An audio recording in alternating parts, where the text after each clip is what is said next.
السلام عليكم ورحمة الله وبركاته. الحمد لله وحده والصلاة والسلام على من لا نبي بعده وعلى آله وصحبه ومن اهتداه، وأشهد أن لا إله إلا الله وحده لا شريك له، وأشهد أن محمدا عبده ورسوله. أما بعد، walaalayaal wuxuu hadalkan daba socdaa kii hore aan laga jawaabayay hadaladii cali xaraare iyo saaxiibkii ku saabsanayd arrimaha hagardaamooyinka wadamada carabta ku hayaan dalka Soomaaliya.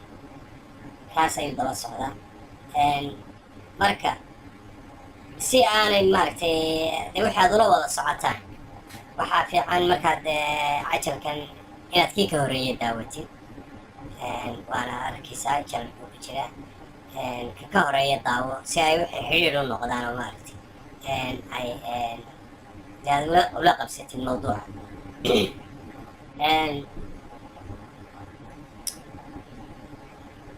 mawduucan maanta ka hadlaya waxa weeye arrinta magafayaasha. horta intaanan taa gelin, nimankan siday ku magacaabeen waxay Soomaaliyada cusub. Soomaaliyada cusub ay uga jeedaan dhalinyarta. waxaan leeyahay Soomaaliyada cusub iyo shacabka Carbeed cilaaqaadkoodu waxaan idinku bashaaraynayaa uu ka wanaagsan yahay kii hore u jiray. wax badan oo cilaaqaadka labada shacab wax badan oo isbedela baa ku yimi laga soo bilaabo 90-kii. isbedel xoog leh ayaa ku yimi xagga cilaaqaadka.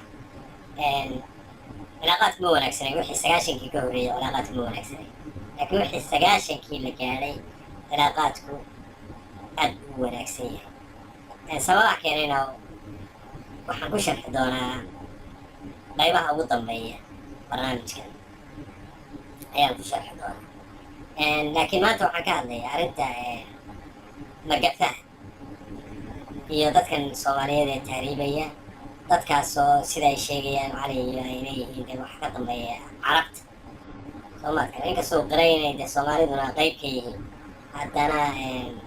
dabcan carab buu xambaariyey oo hagardaamooyinkay ka mid tahay carabtu inuu u wado. horta kilibka yar daawada. waxmalada cusub iyo dareenka xanuunka leh ee magafayaasha iyo dowladaha Carbeed. horta shaqooyinka la yiraahdo tiiraanyada leh ee magafayaasha iyo dadka dhalinyarada Soomaaliyeed ee lagu leynayo ama lagu haysto oo lagu adoonsanayo xeebaha Liibiya iyo meelaha ay ka mid yihiin oo ciidamada dawladuna ay gooni ugu xidhaan, shacabkuna uu gooni ugu xidho. waxaan xasuustaa xitaa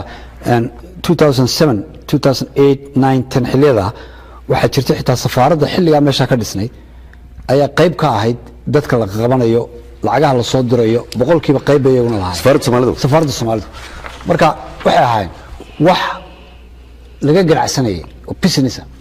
laakiinse waxaa ku dhintay ummad fara badan, waxaa ku waalatay ummad fara badan oo Soomaaliyeed. dhalinyaro badan baa doonyihii ay naxrintii ay qaarkood la degeen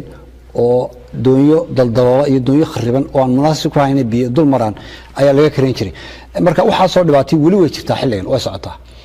taas waxay muujinaysaa in weli dadkii ay fahmi laayeen imka dhalinyarada jiilashada wadinaysid de iyaga baa tahriibiya ku jira kuwa Soomaalida cusub dadka dhameeyay dad Soomaalida cusub ma Soomaalidii hore dadkii waaweynaa maaha. marka weli ma fahamsana hagardaamada aan ka hadlayno ee dalalka Carbeed ee shacab iyo xukuumadba ay isu waafaqsan yihiin in dadka Soomaaliyeed ay yihiin dad Afrikaan oo Afrika ka soo jeeda oo aan ilna xariis Carbeed iyo mid haddii ay ku reeyaan muslimnimo iyo mid binaadam midna lagu eegin. waaya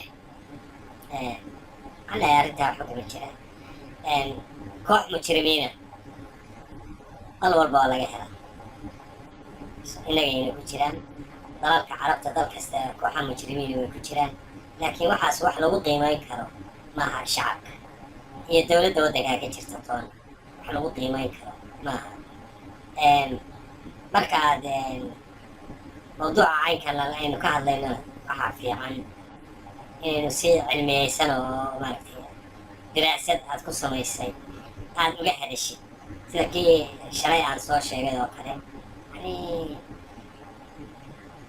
qaladaad aada u weyn ayuu cali ka sheegay oo maaragtay cilaaqaadka carabta iyo soomaalida iyo soomaali say u hagaadaaminayaan dee waan ku sharxaa cajaladii horaan ku sharxay marka waxa weeyaan diyaana xaalku noqon wixii xunba xaawaa leh aanay iska noqon oo maaragtay ani waxaan idhi waxa weeyaan cali daaf yani waxaa dabada ka riixaya waxa weeyaan waa nacayb xagga islaamka iyo carabnimada ah ayaa cali dabada ka riixaya runtii iyo ninkan iswareysan wareysiga ka qaadayay labadaba xagga dabada ka riixayay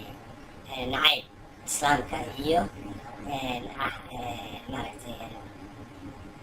carabnimada taasoo waxayna waxa weeyaan markaad hadlaysid waa in la kala saaraa shacab iyo xukuumad horta waa in la kala saartaa shacabka carabeed boqolkiiba boqol bay walaalahooda maaragtay soomaaliyeed jecel yihiin laakiin waxaa jira shaksiyaad qoomiyiin lagu magacaabo qoomiyiin yani waa dad qoomiyadda carabta aaminsan shaksiyaadka qaarkood ayaa maaragtay soomaalida sababtuna waxay weeyaan waxyaabihan soomaalida way yare geeska ku feera sababta waxay tahay waxyaabihan shalay soo sheegayay oo maaragtay dadka soomaaliyeed ay mas-uulka ka yihiin oo maaragtay innaga waa inaynu xaqirno dadka carabeed taas wax qarsoon maaha waa xaqirnaa dad liita baynuu hayna gaaladaynu isku dhedhejinaa oo xaqiiq ah soomaad kale waxyaabahaas oo dhan waxay keen xoogaa inay kuwaasuna dee adiga geeska kugu feedhaan oo arrimo maaragtay qaarkood aad jeclaysanay kaa sheegaan hase yeeshee waa shaksiyaad wax lagu qiimeyn karo maaha shacabka carabeed wax lagu qiimeyn karo maaha dowladaha carabeedna wax lagu qiimeyn karo maaha soomaad kale tana wararka ay kuwaasu sheegaan ama jaraa'idka ku qoraan ama telefishonna ka sheegaan ama maaha wax lagu qiimeyn karo wararka rasmiga ee xukuumadaha iyo shacabka balse anigu intaan ka warhayo xogogaalna waan ahay shacabka carabeed way jecel yihiin walaalahooda soomaaliyeed arrintan magafayaasha anigu waxaan qabaa aabbiha iyo hooyada keenay waa soomaali dadka magafayaasha abuuray adduunka kale kama jiraan dadyowga kalena uma kaco waa soomaali dadka keenayna waa soomaali iyaga ayaa keenay oo waa kooxa maafiya ka yimaada dibadaha dib ugu soo noqda waddanka ka dhigtay tijaarad inay dadkii soomaaliyeed saa u galaan dadka kan iyagaa ku booriyey kuwa kooxa mujrimiina oo libiya jooga ayay saleen iyaga ayaa ku booriyey iyaga ayaa tartiibta oo dhan leh iyaga ayaa dadka qaada iyagaa geeya ilaa ay magafaha u gacan geliyaan iyagaa qaada soomaadka wuu sheegay cali laftigiisa wuu sheegay arrinta haddii soomaalida inay qayb ka tahay xitaa wuxuu sheegay safaaraddii soomaalida ay joogtay libiya inay qayb ka ahayd waa sida soomaalida ayaa arrintan mas-uuliyadda weyn iyagaa leh waxaa dadkii guryihii kala soo baxaya oo guryahoodii kasoo kaxaysanaya oo ilaa halkaa magafe gacanta u gelinaya waa soomaali waxay helayaan fududayn bay wax maamulada ka helayaan si gaara maamulada puntland iyo somaliland si gaara maamulada puntland iyo somaliland waxaa jira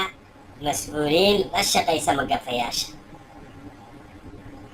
labadaa maamul iskuma hawlaan wax ka qabashada arrintatan sida ay isugu hawlaan dowladaha sidaad waad ka aragtaan backgroundkan sawir dadka ay saaran halkan waa dhalinyaro soomaaliyeed waxa qabatay dowladda suudaan ayaa qabatay waa kuwii ugu dambeeyay ay qabtaan aynu aragno midiyaha ka aragno inta caruura aragti inamo iyo gabdhaha oo yar yara oo ubaxii yani dalka Soomaaliya oo la tahriibinayay weeye oo ay qabteen ciidamada Suudaan. Itoobiya laftigeedu way qabataa marar badan bay qabatay marar badan bay soo celisaa Suudaan sidaas oo kale way qabtaan way soo celiyaan waxa aan dadkii maxaa la samaynayaa kuwaas haba sameeyeen ruqyada baa ninkii ayaa lahaa dabada hayo see la odhanaya wixii Soomaali baa ka dambaysa maamuladii baa fududaynaya maamulkan Puntland si gaara Somalilandna way kula jirtaa laakiin si gaara maamulka Puntland waa dhul waa xeebaha laga soo baxo coast guard bay leeyihiin labadaba coast guard bay leeyihiin waliba maraakiib fiican oo maaragtay ilaa badweyn tegi kara oo ilaalin kara waxyaabahaas oo qaban kara doonyaha maaragtay dadka saaran yihiin tahriibta qaban kara ayay leeyihiin xeebahoodii baa laga soo baxaya Soomaalidu waa istaqaanaa waa la ogyahay dadka kaxaya laakiin dadkaasu waxay haystaan waxay ilaalinaya dad maamulada ku jira ayaa ilaalinaya marka waxa weeye walaalayaalow eedda aynu inaku iska leenahay yaynaan saarin ummado kale arrinta tan innaga ayaa mas-uulka ah waxaa fududaynaya iyo waxaa samaynaya mujrimiinta ku shaqaysanaysa arrintan iyo kuwa u gacan gelinaya magafayaasha waa dad lala shaqaystaa oo ay lala shaqaystaan Soomaali waxaasoo dhan Soomaaliya mas-uulka hadda arrinta waxay gaadhay in sidaynu hargeysa wararkaynu hargeysa ka maqlayno in caruurihii inta la afduubo xubnaha lagala baxayo sida beerka iyo keliyaha iyo waxyaabaha caynkaas lagala baxayo oo lagu qabtay hargeysa gudaheeda waxayaa ka shaqaynaya waa Soomaali iyo dad ajaanib oo la socda ma qaban kara waayin maamuladaas saan idiin soo sheegay waxa weeyaan marka taa yaynaan cidna ku eersan waa inaynu inaku is-eersanaa nafteena waa in lagu qayliyaa maamulada tan inay wax ka qabtaan waa la garanayaa dhulka ay ka soo baxaan waddanka waxa weeyaan haddii la yidhaahdo nin shabaaba baa ku jira magaalada iyo ama areada soo galay kooxa shabaaba jubbaland la soo helaya wararka waanu sheegay dhowr jubbaland la soo helaya labada maamul Somaliland iyo Puntland laakiin arrinta tan oo guryihii loogu tegayo carruurta oo iskuuladii loogu tegayo oo laga soo guranayo oo gawaarida iyo waxa meel walba checkpoint baa ah markaad labadaa maamul dhex maraysid magaalooyinka u kala gooshaysid meel walba checkpoint baa ah lamana qabto inta gawaarida waa la baadhayaa laakiin waa calaamadsan yihiin kuwa carruurta sida waa calaamadsan yihiin iyaga lama baadho laakiin waxaan waa dadkan baa la tusaya waayo mas-uuliyiin baa ilaalinaysa mas-uuliyiin baa ka dambaysa marka shacabkeeni hadduu wada maafiya noqday walaalayaal maxaynu u eersanaynaa dadka walaalaha muslimiinta ee aan waxba inoo geysan maxaynu u eersanaynaa waxaan innakaa ka mas-uula cilaaqaadka dadka carabta iyo Soomaalidu saan shalay soo sheegay dhibaatada Soomaalidaa leh Soomaalida ayaan isxakamayn iyaga ayaa maaragtay u haysta dad liita carabtuna dad liita maaha بصراحة الحوية حرمت تدري تماها حرمت ورق ركتي ومرقا ورقا عدو كردم يقول فرارا ليس يحيي markay og yihiin adigoo aan waxba ahayn inaad iyaga xajirtid inay xaqiraan soo xaquma laha maxaad uga cadhoonaysa inay ku xaqiraan soo xaquma laha marka qaybtan intaasaan ku dhammaynayaa eedda inagu aynu iska leenahay inaan dad kale dusha u saarin arrinta tan innaga ayaa leh dadku waxa laga dhiidhiyo maamuladaas waxaweyaan inay wax ka qabtaan arrimaha kale maamuladaas ayaa laga dhiirigeliyaa dadkana wax gurtaana waa la ilaaliyaa cajaladaha qaybo danbay leeyihiin qaybaha dambe ilaa 2-3 qaybood oo danbaa harsan insha allah qaybaha dambaynu ku kulmi doonaa subxaanaka allahuma bixamdika astaqfiruka wa atuubu ilayk wassalaamu calaykum waraxmat ullahi wabarakaatu